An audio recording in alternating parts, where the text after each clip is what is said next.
Dear students, today I am going to teach you the night train at Devli.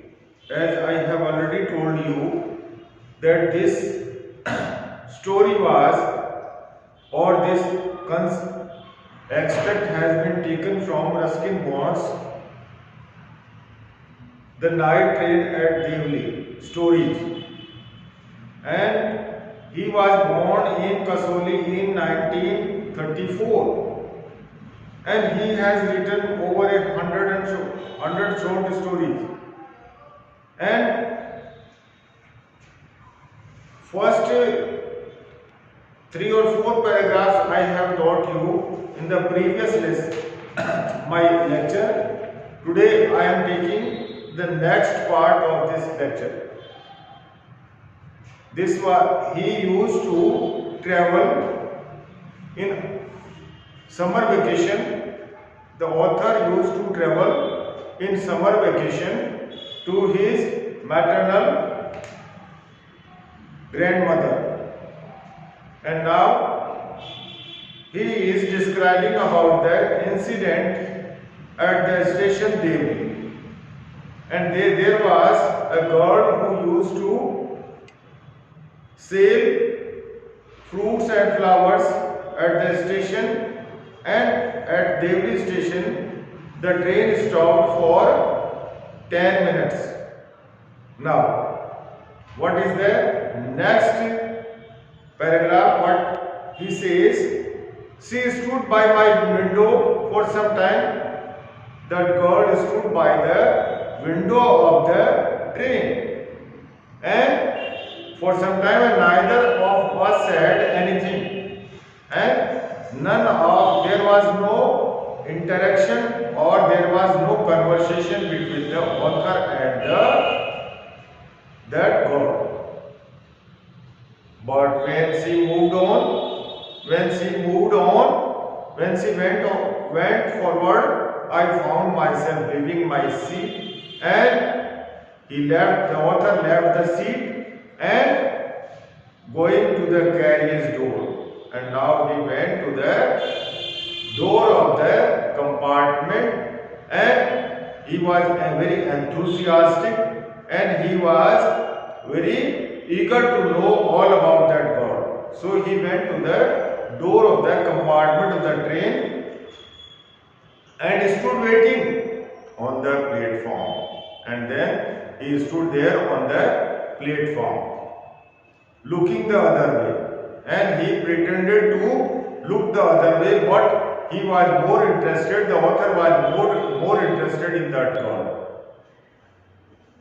I walked across on the tea stall, and he then went to the tea stall. Tea stall was there on the platform.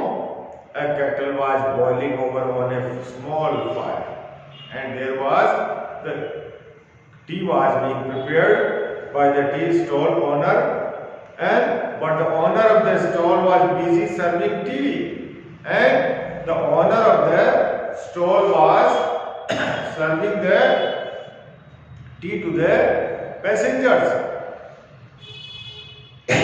Sorry.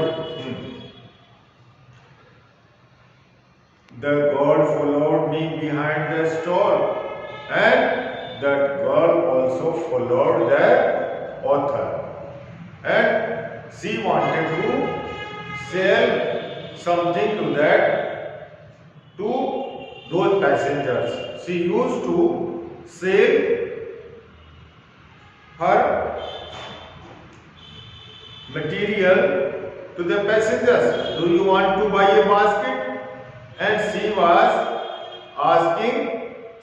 selling baskets, and she asked as usually a vendor or a person who wants to sell or something, he used to ask the people.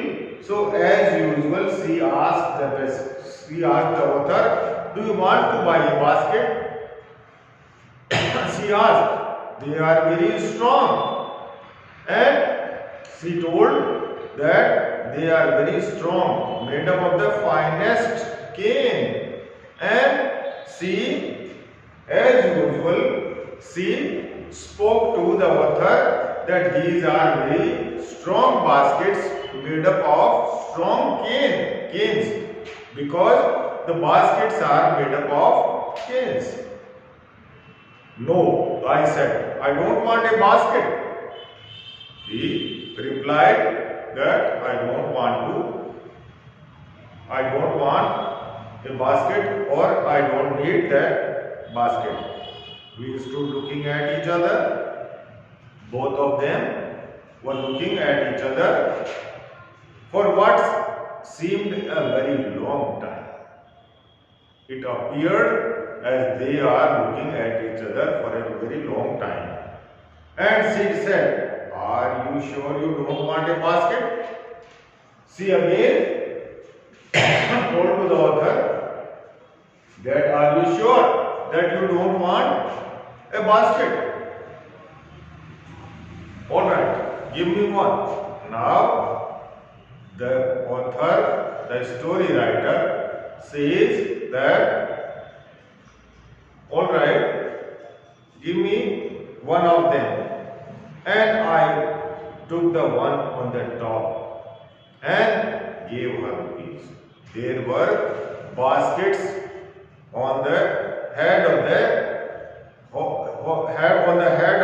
girl, and the topmost basket was taken by the author.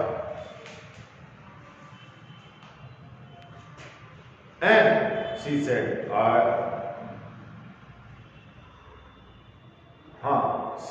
and gave her a rupee, hardly daring to touch her fingers, and gave her a rupee. And now he paid that amount of that basket, and hardly he touched the fingers of that girl.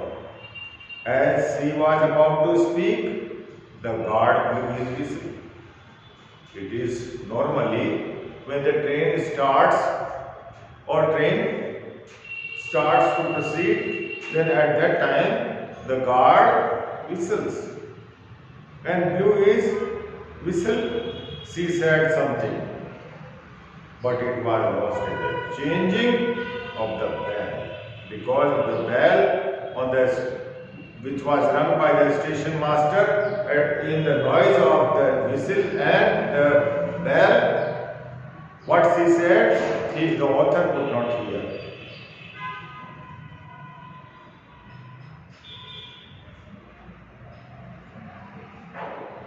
And what happened then? We lost in the clanging of the bell and the hissing of the engine, because of the noise of the engine and the clanging of the bell. What she said, he could not hear. I had to run back on to my compartment, and he ran very fast to catch the train. And now the carriage shuddered and jolted forward, and now the train with the jolt started moving. I watched her as the platform slipped away, and he kept on looking at that girl. Still, when the train started, he kept on looking at that girl. He was very fond of her, and it was that he was in love with that girl. I watched her as that platform slipped away. She was alone on that platform, and she did not move. But she was looking at me and smiling. She was also looking at the author and kept on smiling. I watched her until the signal box came in the way, till the signal pole that was on the side of the track that came. She kept on looking at that girl. And then the jungle hit the station, and In between that time, the jungle, the train entered into the jungle, and the train, he lost the sight of that girl, but I could still see her standing there.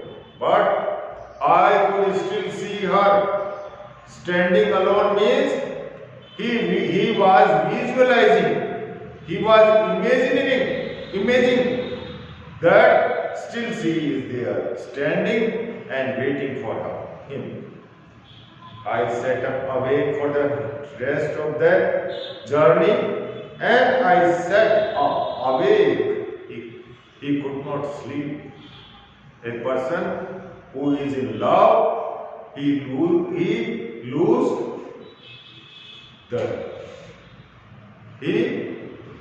cannot lose the picture of his beloved.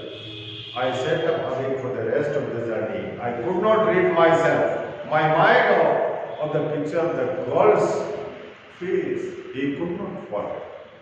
Even after that, he could not forget that girl. She was very pretty. He is still looking, or he is still imagining that the face of the girl is still smiling.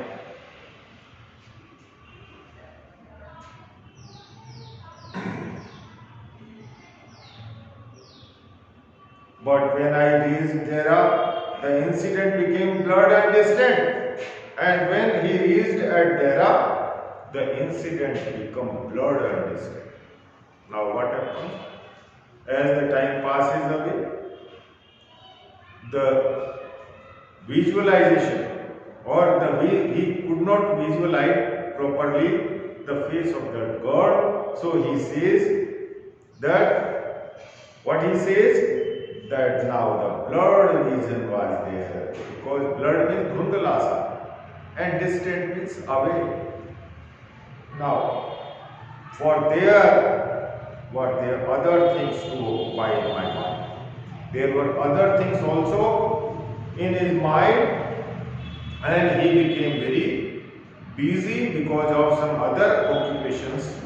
And it was only when I was making the return journey 2 months later, after the end of summer vacation, he used to come back to Delhi. So after 2 months, I remembered the God. Again, the memory or reminiscence of that God appeared in his mind. I was looking out for her as the train drew into the station.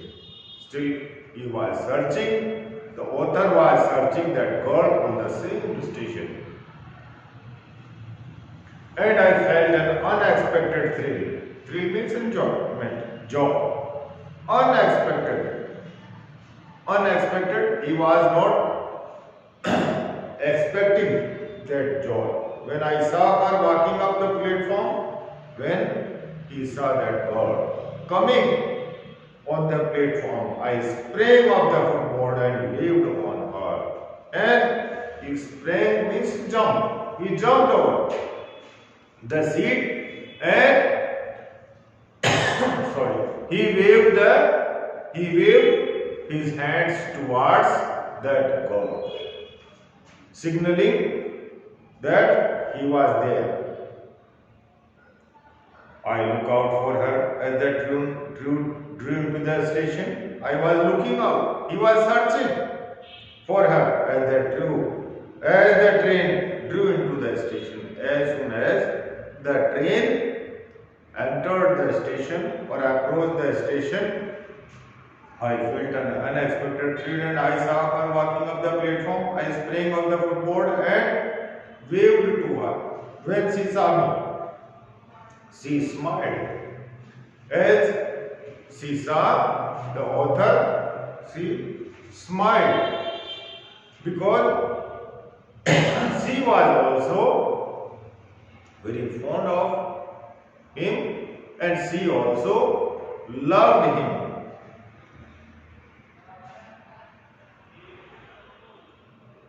She was pleased that I remembered her. She was pleased that I remembered her, and I was pleased that she remembered me.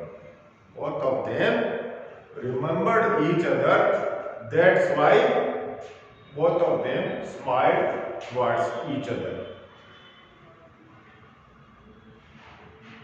We were both pleased, and it was pleased means happy. Both were happy, and it was almost like a meeting of old friends. This was the experience or feeling. This was the feeling of as though as two friends, old friends, meet unexpectedly. She did not go down the length of the train, sailing past it. Now, a person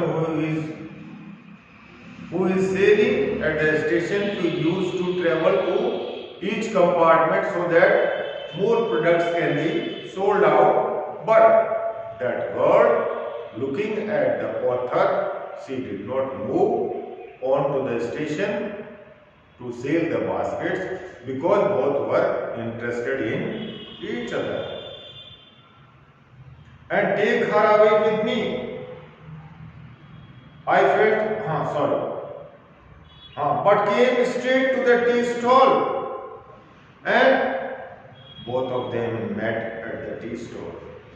Her dark eyes were suddenly filled with light. Her eyes were shining, glimmering, shining. And what happened then?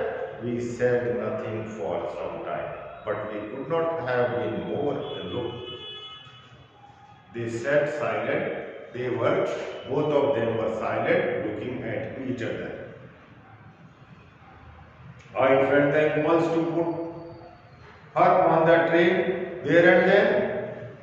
I felt the impulse means feeling. I felt something that I should take her along with me and take her away with me. He wanted to take her away with himself. I could not bear the thought of having too much to watch her recede into the distance of Delhi station. I don't want now that she remained at Delhi station, and he never wanted to travel alone. I took the baskets from her hand and put them down the ground. She put out her hand for one of them, but I caught her hand and held it. And what happened? She put out her hand for one of them just to sell the basket. But I caught her hand and held it. I have to go to Delhi, I said. The author told that girl that I have to go to Delhi. She nodded. I do not have to go anywhere. She denied that I don't want to go anywhere. I don't want to leave this station. The guard blew his whistle for the trains to leave. And now what happened? After 10 minutes stoppage at the Devli station, the guard blew the whistle, and how I hated the guard for doing that. And what was the feeling of the author when the guard blew the whistle? He felt hatred. The author felt hatred towards the guard because he wanted some more time to spend with that God. I will come again, I said. Will you be here? I will again come here to see you. And he asks that God, will you be here? Will you meet me again? Thank you. I will teach you in the next lecture again. Thank you.